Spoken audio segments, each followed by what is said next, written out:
The Local Show, sponsored by Victory in Motion, home of knee repair, not knee replacement, on News Radio 570 WSYR, on 106.9 FM, and live everywhere on the iHeartRadio app. The Local Show features in-depth conversation with business owners, employees, and influential business leaders throughout Central New York, exploring their successes, challenges, and reasons for doing business right here in our growing community.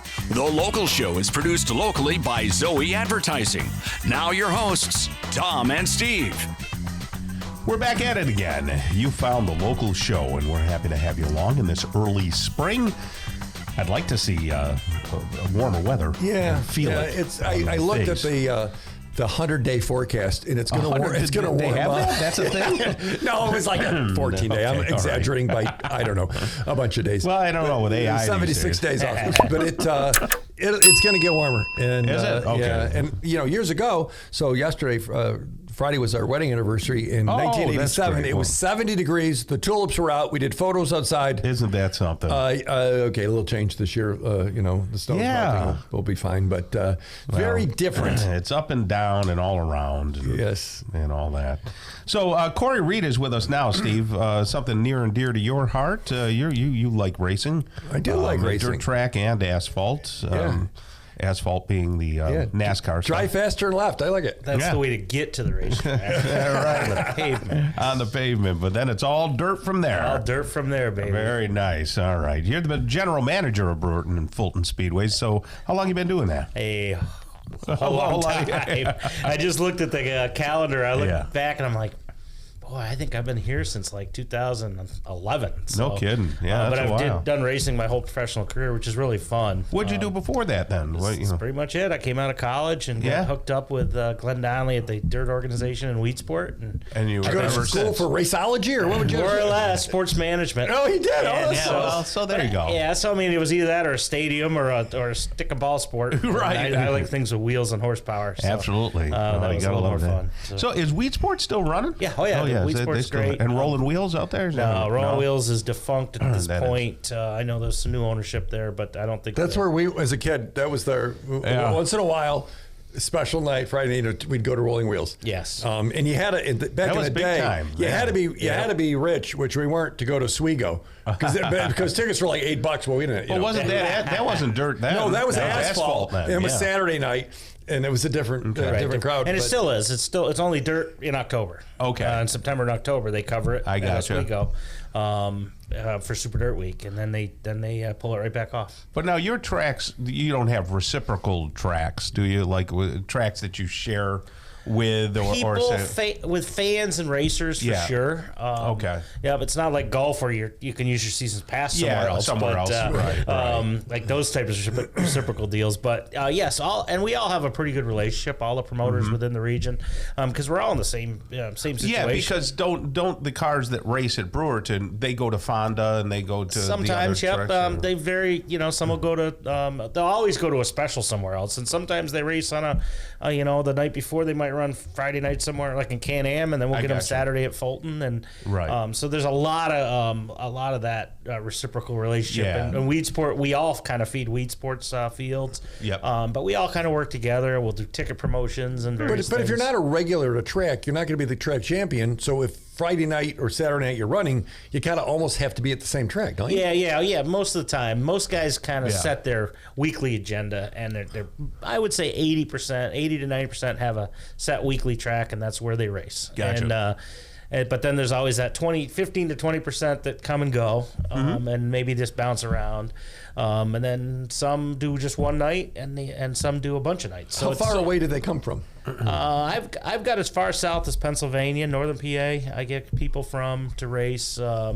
Canada, not on a regular basis necessarily anymore from Canada, but we get them. But when we have a special, we get them from all over. We get them from Vermont. So imagine that somebody listening has never been to a dirt race. Tell them what they're going to experience. It's kind of in your face horsepower. and I don't even know how to describe it other than there's constantly something happening on the racetrack. Everything's in tight confines. I mean, the biggest track of our 2 is only 3/8 of a mile. So you see everything from any seat. Yeah, you're gonna hear it. You're gonna feel that rumble. You're gonna feel it. You're gonna feel it. I always say like a big block. We race on Friday nights. I mean, it's 800 to 850 horse, maybe even as high as 900 per car. Multiply that times 24, 26 that are starting that feature.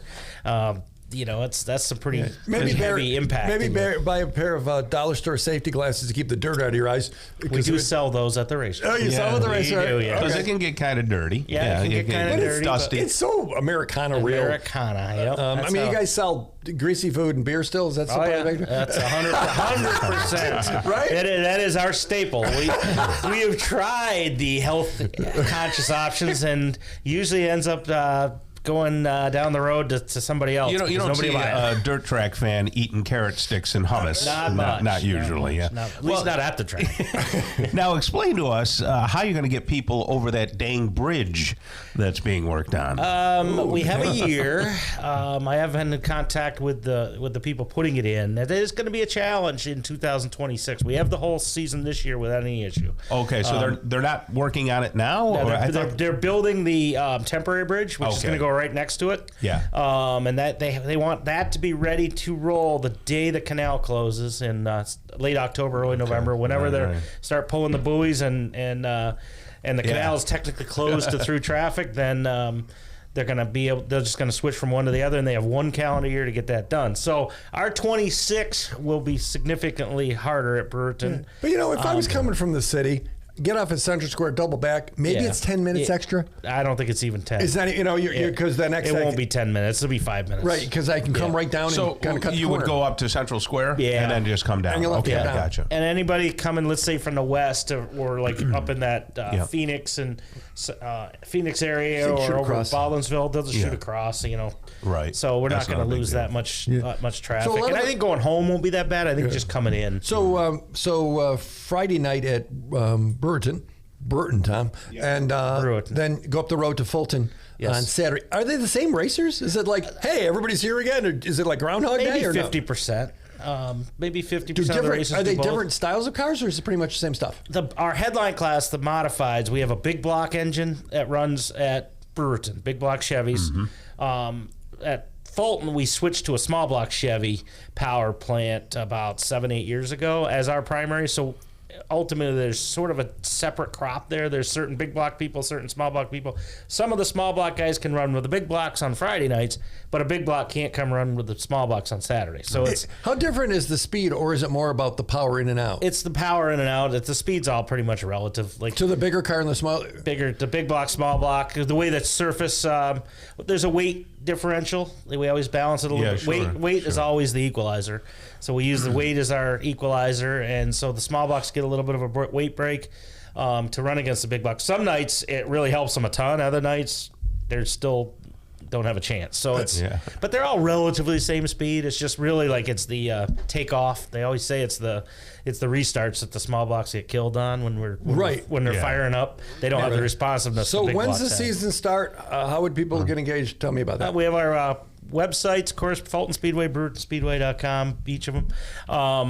We're going to start 25th, 26th at Fulton. We'll get started with our big High Bank Hold-Up weekend, which is a big 2-day affair here at Fulton, and then we roll into a weekly competition the first week of May. And will you have other things at the racetracks, like concerts or anything like that? No, we're pretty much racing-centric. Okay. Once in a while, you might get a little something, but we don't do, like we might lease it to somebody, but we don't do anything else ourselves. And you don't have rides there or anything. Nope, and it's affordable. I mean, even the food and the things, when I've been there, it's like, you know what? You don't feel like, okay. Well, if you can afford it, anybody can. Well, that's a fair statement. It's not like going to the Dome. You're not paying Dome prices. And it just seems... Yeah, I mean, everything's up a little, but it's still very reasonable. And we still do kids free for almost all of our events. So what's a kid? 18 and younger. That's okay. Almost all of our events were 18 and younger free, and the most they ever become, I think, is $10 on one show in October that we do. BrewertonSpeedway.com, FultonSpeedway.com, and appreciate you coming in today. All right, appreciate you guys having me.